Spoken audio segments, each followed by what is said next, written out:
Hello everyone, आज हम workshop calculation in science का मॉड्यूल 7 करेंगे कंटिन्यू और मॉड्यूल 8 के कुछ क्वेश्चंस करेंगे। और अगर आप अपनी स्किल्स को एनहांस करने के लिए कुछ क्विजेस अटेम्प्ट करना चाहते हो तो आप www.instrani.com पर जाके कर सकते हो। क्वेश्चन नंबर 181 देखो, what is the unit of intensity of magnetic field. अब मैग्नेटिक फील्ड की इंटेंसिटी की यूनिट होती है वीबर पर मीटर स्क्वायर। यहाँ पर वीबर पर मीटर दिया हुआ है बट एक्चुअली में ये होना चाहिए वीबर पर मीटर स्क्वायर।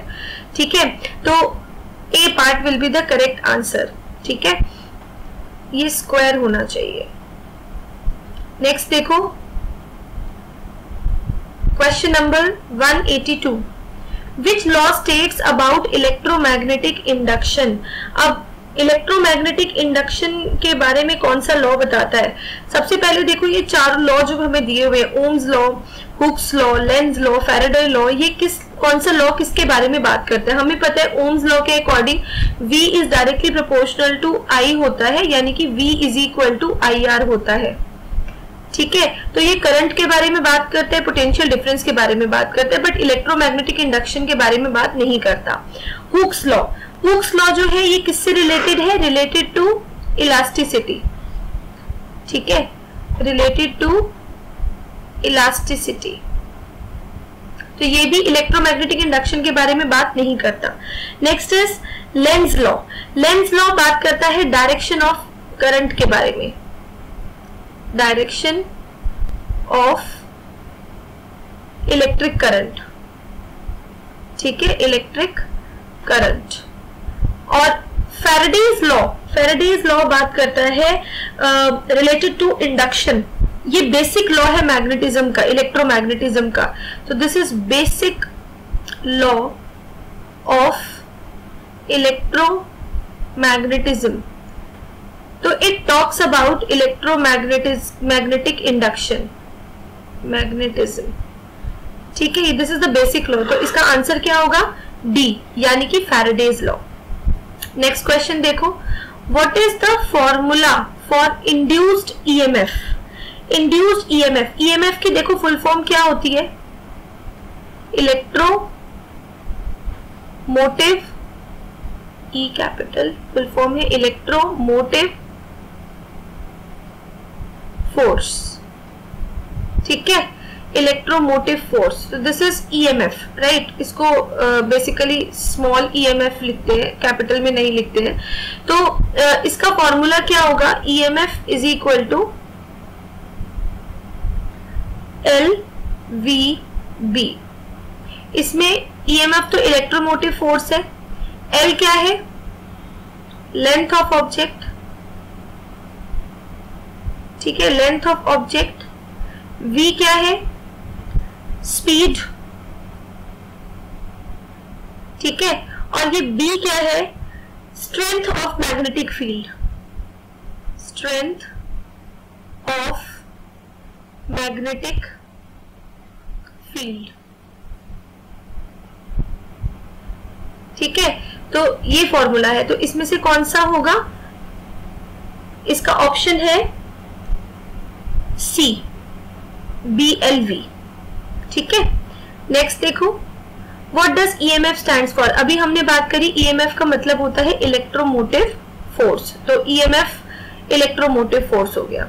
ठीक है, नेक्स्ट देखो, which is the example for statistically induced EMF. अब सबसे पहले तो ये पता होना चाहिए कि स्टैटिस्टिकली इंड्यूस्ड ईएमएफ होता क्या है।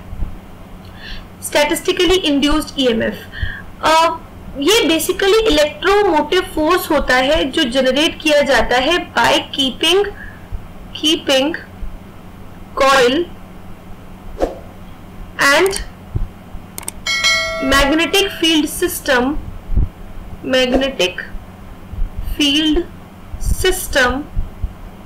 स्टेशनरी।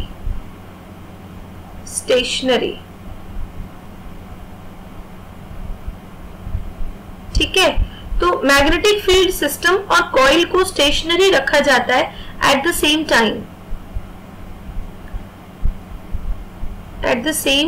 टाइम।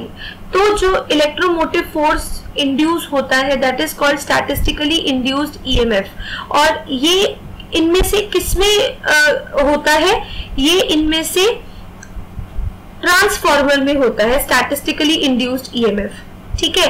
और जो डायनेमिकली इंड्यूस्ड ईएमएफ है, डायनेमिकली इंड्यूस्ड ईएमएफ का मतलब हो गया कि magnetic field system, magnetic field system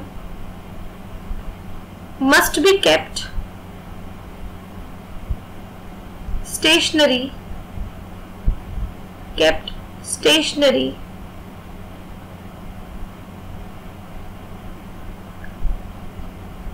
while conductor is moving, ठीक है। इसमें स्टैटिस्टिकली इंड्यूस्ड ईएमएफ में क्या था? कॉइल और मैग्नेटिक फील्ड सिस्टम दोनों स्टेशनरी थे। इसमें क्या है? मैग्नेटिक फील्ड सिस्टम स्टेशनरी है लेकिन कंडक्टर मूव कर रहा है। और ये ऐसा किसमें होता है? ऐसा जनरेटर में होता है। तो इसका आंसर क्या होगा? जनरेटर, यानी कि option number B. Next question देखो, question number 187। What is the unit of electrical power? देखो वोल्ट्स हमने ये पहले भी डिस्कस किया है कि वोल्ट्स किसकी यूनिट है? पोटेंशियल डिफरेंस की यूनिट है। पोटेंशियल डिफरेंस की यूनिट है वोल्ट। ओम्स किसकी यूनिट है? रेजिस्टेंस की। वॉट किसकी यूनिट है? पावर की। और एम्पियर किसकी यूनिट है? करंट की। तो हमसे किसकी पूछी गई है? इलेक्ट्रिकल पावर की। तो आंसर इज सी, यानी कि वाट्स। क्वेश्चन नंबर 188 देखो, what is the current flow in the bulb? हमने कल 3 फॉर्मूले करे थे पावर के। P is equal to I square R, P is equal to V into I, और P is equal to V square upon R, ठीक है। तो यहां पर हमें P यानी कि पावर दिया हुआ है 550 वॉट्स, R दिया हुआ है 22 ओम्स और I हमें निकालना है। तो इन तीनों फॉर्मूले में से देखो P, R और I में रिलेशन किस में आ रहा है? फर्स्ट वाले में आ रहा है P is equal to I square R. तो इसमें P की जगह पुट करो 550, आई स्क्वायर हमें नहीं पता, आई स्क्वायर आई हमें नहीं पता, तो आई स्क्वायर एज इट इज। और R क्या हो जाएगा? R इज रेजिस्टेंस, यानी कि 22। So I square will be 550 upon 22। Solve करोगे so I square is equal to कितना आएगा? 25। सो इसका मतलब I की वैल्यू हो गई 5 और यूनिट होती है करंट की ampere. So I is equal to 5 ampere, answer, ठीक है। तो ऑप्शन नंबर डी। क्वेश्चन 189 देखो, what is the power required? वो 3 फॉर्मूले पावर के याद रखना, P, I, R। तो इसमें कौन सा फॉर्मूला लगेगा पावर का? P is equal to I square R. इसमें P क्या है? पावर, I क्या है? करंट, और R क्या है? रेजिस्टेंस, ठीक है। तो P हमें नहीं पता, R और I हमें मालूम है। तो I की वैल्यू हो गई 0.455 एम्पियर इंटू 0.455 एम्पियर, क्योंकि स्क्वायर है, और रेजिस्टेंस की वैल्यू हो गई 484 ओम्स, ठीक है। इसको सॉल्व करोगे so you will get 100.2 watts, ठीक है। इसकी यूनिट होती है वॉट। तो कौन सा ऑप्शन इसका करेक्ट ऑप्शन हो गया? 100.2, यानी कि C option is the correct option. Next question देखो, what is the rated power if an adjustable resistor bears the following label 1.5 k ohms? तो 1.5 k ohms रेजिस्टेंस है उसकी, ओम्स में रेजिस्टेंस होती है, k लिखा हुआ है मतलब मल्टीप्लाई बाय 1000, ठीक है, ओम्स ये आ जाएगा। और ये एम्पियर में क्या होता है? करंट होता है, 0.08 एम्पियर ये करंट होता है, ठीक है। अब देखो पावर का फॉर्मूला कौन सा वाला लेंगे? जो I और R में रिलेशन दे रहा है, यानी कि I square R. So I की वैल्यू हमें पता है 0.08, स्क्वायर है तो 0.08 इंटू 0.08 इंटू 1.5 इंटू 1000। सॉल्व करोगे you will get 9.6 watts. So 9.6 watt, यानी कि C is the correct option. Question number 191 देखो, how much voltage will be required to illuminate a 40 watts. अब वॉट्स में है तो ये क्या है, पावर है, ठीक है, and it draws a current of 0.10 amperes, तो ये क्या है, करंट है, यानी कि I 0.10 एम्पियर्स, राइट। और हमें निकालना क्या है, V निकालना है।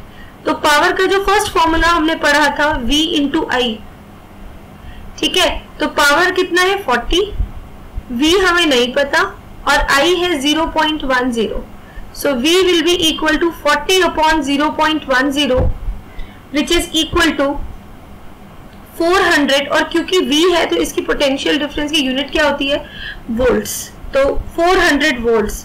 Option C is the correct answer. Question number 192 देखो, how many hours will take for 100 watt bulb to consume 1 kilowatt energy.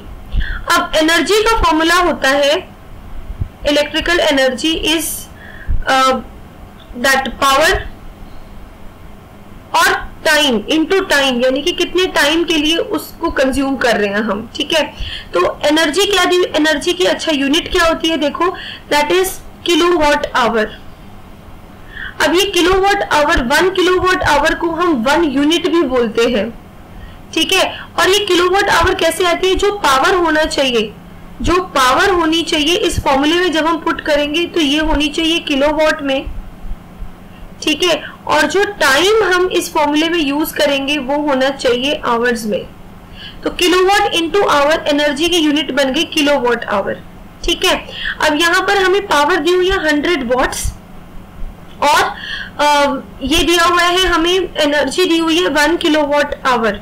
तो अगर हम एनर्जी की बात करते हैं तो energy is 1 kilowatt hour is equal to power, power कितनी है 100 वॉट्स, यानी कि अब इसको हमें किलोवाट में कन्वर्ट करना पड़ेगा, पावर इस फॉर्मूले में किलोवाट में होनी चाहिए। तो 100 वॉट्स का मतलब हो गया 100 डिवाइड बाय 1000 किलोवाट्स, ठीक है, इनटू टाइम। टाइम हमें फाइंड करना है, ठीक है। तो इसको जब हम सॉल्व करेंगे तो we will get time is equal to 10 hours, क्योंकि टाइम किस में आएगा, आवर्स में आएगा। अगर पावर किलोवाट में है और एनर्जी किलोवाट आवर में है तो टाइम विल बी 10 आवर्स। तो option number A is the correct answer, ठीक है। एनर्जी निकालने का फॉर्मूला याद रखना है, पावर इनटू टाइम, और पावर होना चाहिए किलोवाट में और टाइम होना चाहिए आवर्स में। मॉड्यूल 8 स्टार्ट करते हैं। Question number 193, what is the area of a square whose side is 18 centimetre. Area of a square, side दी हुई है 18 सेंटीमीटर, स्क्वायर होता है ऑल साइड्स इक्वल, ठीक है। और स्क्वायर का क्या निकालें, एरिया निकाल लें।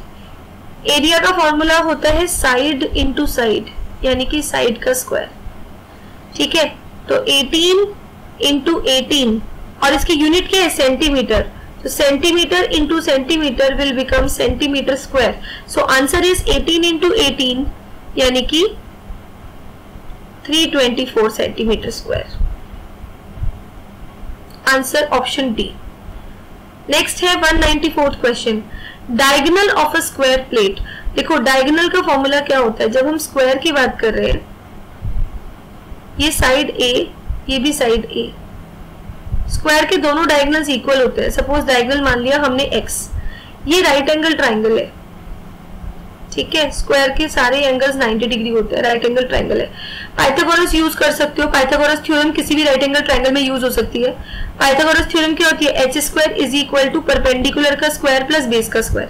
हाइपोटेन्यूज क्या है, x जो डायगोनल है, परपेंडिकुलर का स्क्वायर प्लस बेस का स्क्वायर, तो X square is equal to 2a square, square root लेंगे बोथ साइड्स का, तो x is equal to under root 2, और a स्क्वायर है रूट से बाहर आकर के इट विल बिकम a। तो ये फॉर्मूला बन जाता है x is equal to root 2a diagonal of square का, ठीक है। तो अब हमें क्या फाइंड करना है, इसमें डायगोनल फाइंड करना है।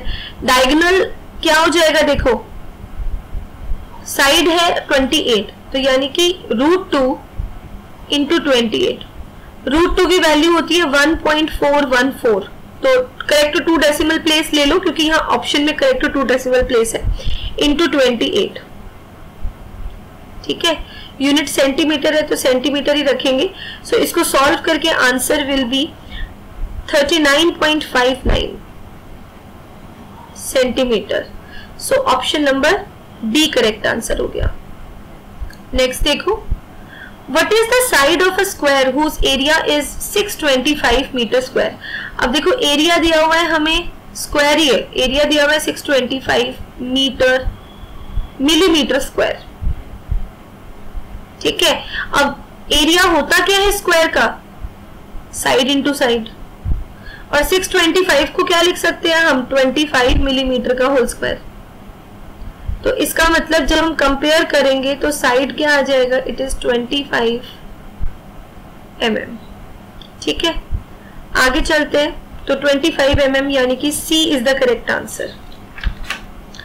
नेक्स्ट देखो 196, what is the perimeter of rectangle whose length and breadth are 20 centimetre and 18 centimetre. Rectangle आप लोगों को पता है इस तरह की शेप होती है, और ये साइड लेंथ है और ये साइड ब्रेथ है, और इसके एरिया का फॉर्मूला होता है लेंथ इंटू ब्रेथ, और इसका पेरीमीटर। देखो एरिया का मतलब क्या होता है और पेरीमीटर का मतलब क्या होता है। पेरीमीटर का मतलब होता है इसकी आउटर बाउंड्री की लेंथ टोटल कितनी होगी, और एरिया का मतलब होता है ये इसके बीच वाला पार्ट, यानी कि ये क्या हो जाएगा, एरिया हो जाएगा। हमें क्या निकालना है, पेरीमीटर निकालना है। पेरीमीटर मतलब लेंथ ऑफ बाउंड्री, तो ये L प्लस B प्लस ये फिर से L प्लस B, इसका मतलब 2L plus 2B।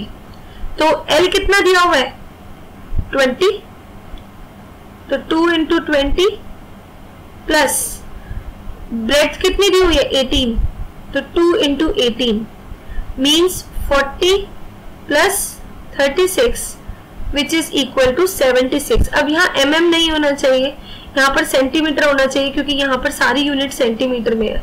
Let's make it centimetre, और 76 centimetre is the correct answer. Next देखो, अब एरिया ऑफ रेक्टेंगल पूछा है। अभी हमने डिस्कस करा है कि एरिया ऑफ रेक्टेंगल होता है लेंथ इंटू ब्रेथ। क्वेश्चन में देखो लेंथ है 10 और ब्रेथ है 8, तो एरिया क्या हो जाएगा 10 into 8 which is equal to 80, और एरिया की यूनिट होती है स्क्वायर यूनिट्स, तो ये centimetre square. Option number B. आगे चलते हैं 198, what is the area of a right angle triangle. अब राइट एंगल ट्राइंगल का एरिया निकालना है। राइट एंगल ट्राइंगल,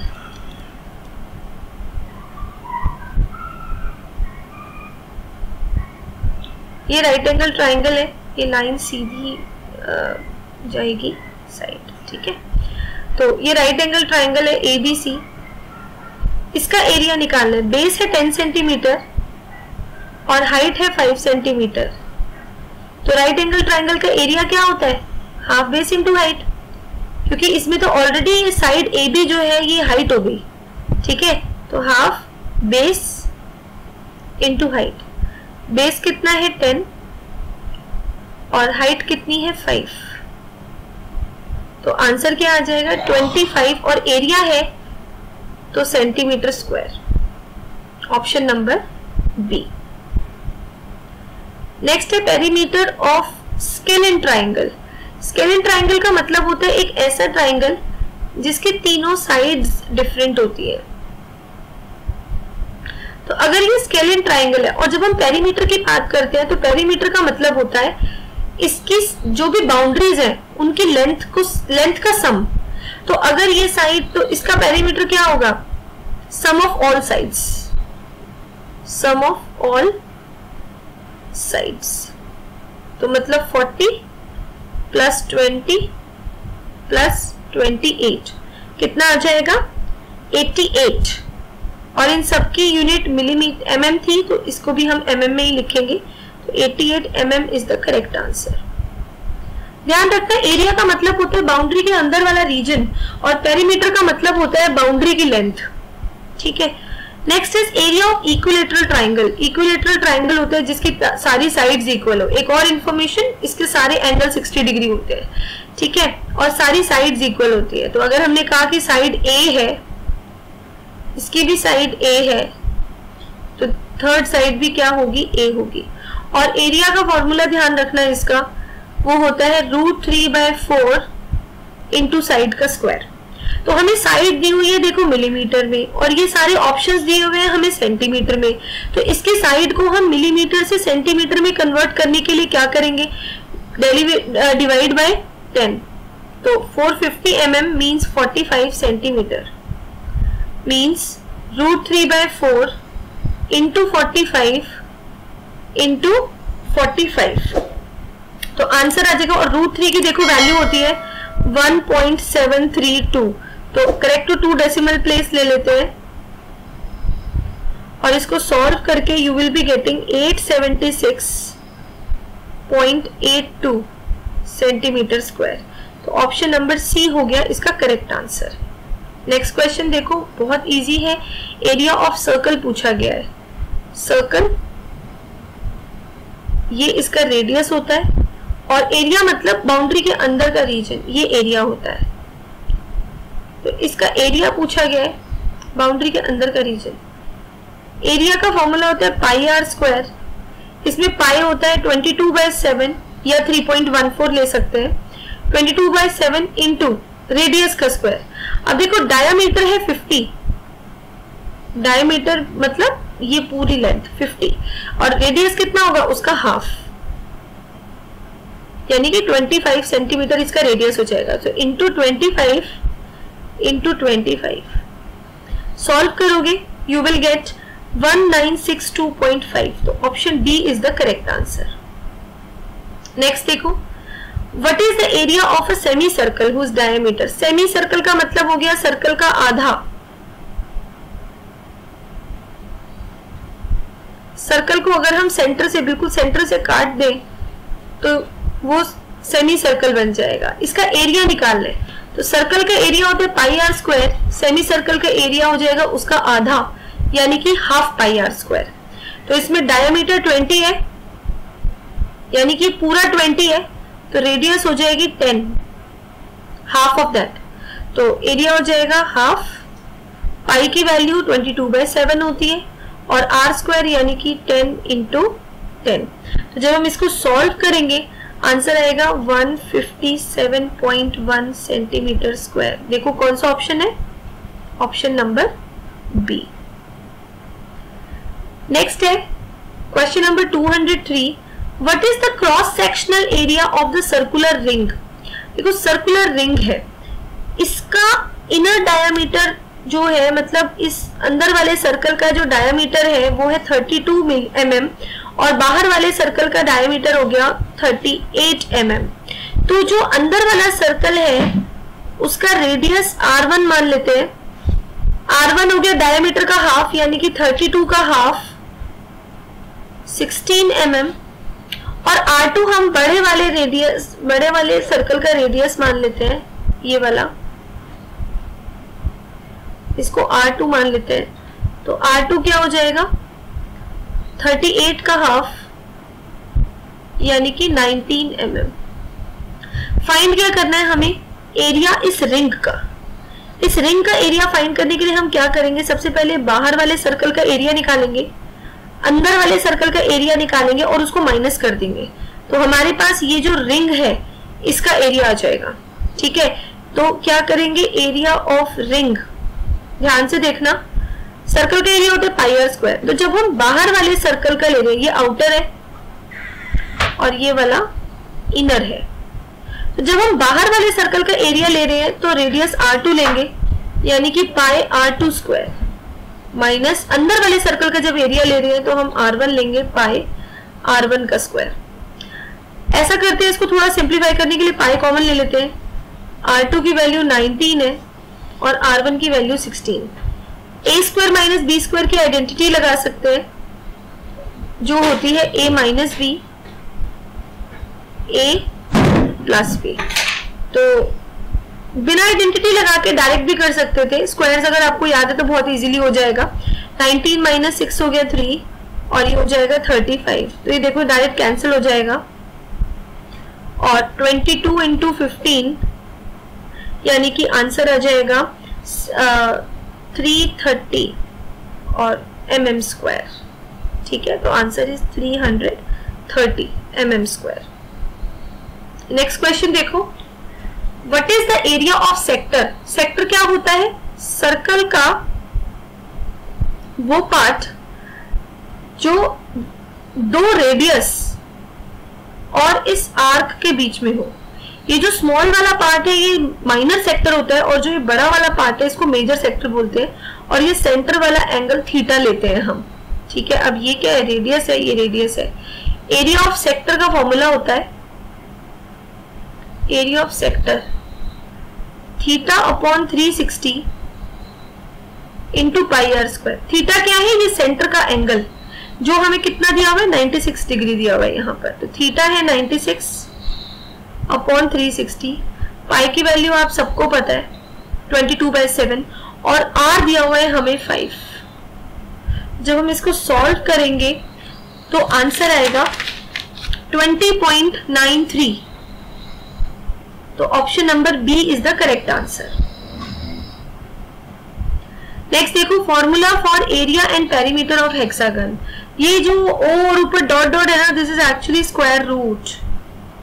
ठीक है, ये ध्यान रखना, ये स्क्वायर रूट है। यहां पर भी ये स्क्वायर रूट होना चाहिए। ठीक है, तो एरिया ऑफ हेक्सागन होता है 3√3/2 इंटू साइड का स्क्वायर। रेगुलर हेक्सागन होगा तो ऑल साइड्स आर इक्वल। तो ये रेगुलर हेक्सागन का फॉर्मूला होता है। यहाँ पर इनमें से कोई ऑप्शन नहीं है। देखो 3√3/4 नहीं है, 4√3/4 नहीं, 5√3/4 दिस इज ऑल्सो रूट, 5√3/4 ये भी नहीं है, 6√3/4। देखो अगर मैं इसको 2 से मल्टीप्लाई 2 से डिवाइड कर दूं तो I can write it as 6√3 upon 2 into 2 क्या हो जाएगा 4 इंटू साइड का स्क्वायर। तो ऑप्शन नंबर डी इसके साथ मैच हो रहा है। ठीक है, 2 से मल्टीप्लाई 2 से डिवाइड करने पर, ऑल्दो इसको कैंसिल करके वापस यही आ जाएगा लेकिन स्टिल। ठीक है, तो अब जो चॉइसेस दी हुई होती है उसी से ही आंसर को मैच करना होता है। ठीक है, नेक्स्ट क्वेश्चन देखो, area of N ellipse. Ellipse कैसे बनाते हैं? देखो ये एक्स एक्सिस वाई एक्सिस,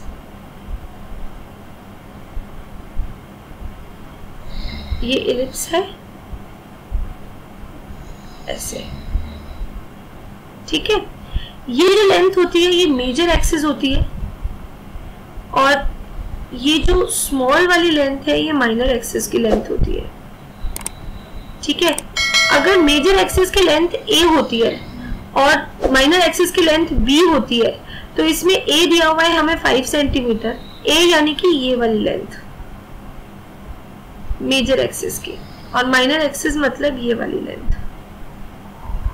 ठीक है, और b कितना दिया हुआ है हमें 3 सेंटीमीटर दिया हुआ है। एरिया ऑफ इलिप्स का फॉर्मूला होता है पाई इंटू ए बी। ठीक है, तो ये आएगा पाई की वैल्यू 22/7 आप लोगों को पता है, a है 5 और b है 3। तो इसको सॉल्व करोगे तो approximately you will gate 47.1, approximately 47 के इक्वल है। तो 47 is the correct answer. Next देखो, इसके लिए ना इस तरह के क्वेश्चंस के लिए आपको मेंसुरेशन के सारे फॉर्मूले याद होने चाहिए। 3D फिगर्स और 2D फिगर्स के सारे फॉर्मूले, सरफेस एरिया, वॉल्यूम, सब फॉर्मूले याद होने चाहिए। अब जैसे यहाँ पर क्यूब कहा गया है, ठीक है, क्यूब का टोटल सरफेस एरिया क्या होता है? क्यूब का total surface area TSA 6 into side का स्क्वायर होता है। ठीक है, तो अब हमें साइड दी हुई है 25, इसका मतलब 6 इंटू 25 का स्क्वायर। तो इसको सॉल्व करके क्या आ जाएगा 3750। ये सारे फॉर्मूले आपको याद होने चाहिए, तभी आप इन क्वेश्चंस को कर पाओगे कि क्यूब का टोटल सरफेस एरिया क्या होता है, लेटरल सरफेस एरिया क्या होता है, वॉल्यूम क्या होता है। अब जैसे ये दिया हुआ है, देखो टोटल सरफेस एरिया निकालना है कास्ट आयरन बार का, लेंथ विड्थ एंड हाइट। तो जब हम लेंथ विड्थ हाइट की बात कर रहे हैं इसका मतलब फिगर क्यूबॉइड है। ठीक है, ऐसे क्यूबॉइड है जिसके अंदर ये लेंथ हो गई, ये इसकी चौड़ाई यानी कि ब्रेथ, और ये ऊंचाई यानी कि हाइट। ठीक है, अब टोटल सरफेस एरिया क्या होता है इसका, 2LB plus BH plus HL। हमें LBH तीनों पता है, L 20 है, B 15, H 12। इसमें पुट कर दो L इंटू B 20 इंटू 15 यानी कि 300, B इंटू H तो 15 इंटू 12 यानी कि 180 plus H into L 12 into 20 ये हो गया 240 यानी कि 2 into 720 which is equal to 1440 metre square. अब यूनिट सारी मीटर में थी तो जो एरिया आएगा वो भी मीटर स्क्वायर में ही आएगा, तो इसका ऑप्शन हो गया 1440 मीटर स्क्वायर। नेक्स्ट देखो, what is the formula for total surface area of cylinder. अब तो ये डायरेक्ट पूछा गया है, सिलेंडर अपर सरफेस सर्कुलर, जैसे कोल्ड ड्रिंक की कैंस वगैरह होती है सिलेंड्रिकल शेप, इसमें इस सर्कल का रेडियस r होता है और ये हाइट होती है h, और इसका टोटल, इसका curved surface area, curved surface area होता है सिर्फ ये कर्व वाले पार्ट का एरिया, ठीक है, वो होता है 2 पाई RH। इसका ऊपर वाला पार्ट सर्कल है, इसका एरिया हो गया पाई r स्क्वायर, इसका एरिया हो गया पाई r स्क्वायर, और नीचे वाला भी सर्कल है, इसका एरिया भी हो गया पाई r स्क्वायर। तो टोटल सरफेस एरिया हो गया गोलाई का क्षेत्रफल 2 पाई r है, जो गोल वाला पोर्शन है गोलाई का क्षेत्रफल, प्लस ऊपर वाले सर्कल का area pi r square plus नीचे वाले सर्कल का एरिया यानी कि 2 पाई r स्क्वायर हो जाएगा। ठीक है, तो इसमें कौन सा ऑप्शन है, देखो ऑप्शन नंबर बी। कैसे, इसमें देखो 2 पाई r हम कॉमन ले सकते हैं और अंदर बचेगा h प्लस आर, तो 2 पाई r h प्लस आर, देखो इसमें ऑप्शन नंबर ए होगा करेक्ट आंसर। ठीक है, आगे चलते हैं। Last question for today, what is the volume of a rectangular tank. अब रेक्टेंगुलर टैंक क्या मतलब, क्यूबॉइड है, लेंथ है 30 मीटर, ब्रेड्थ है 20 मीटर और हाइट है 10 मीटर। क्यूबॉइड का वॉल्यूम का फॉर्मूला होता है LBH, यानी कि 30 इंटू 20 इंटू 10। ठीक है, इसको सॉल्व करोगे you will get 6000 metre cube. I hope आज के सेशन में आप लोगों को जो क्वेश्चंस कराए हैं समझ आए होंगे। Thank you so much.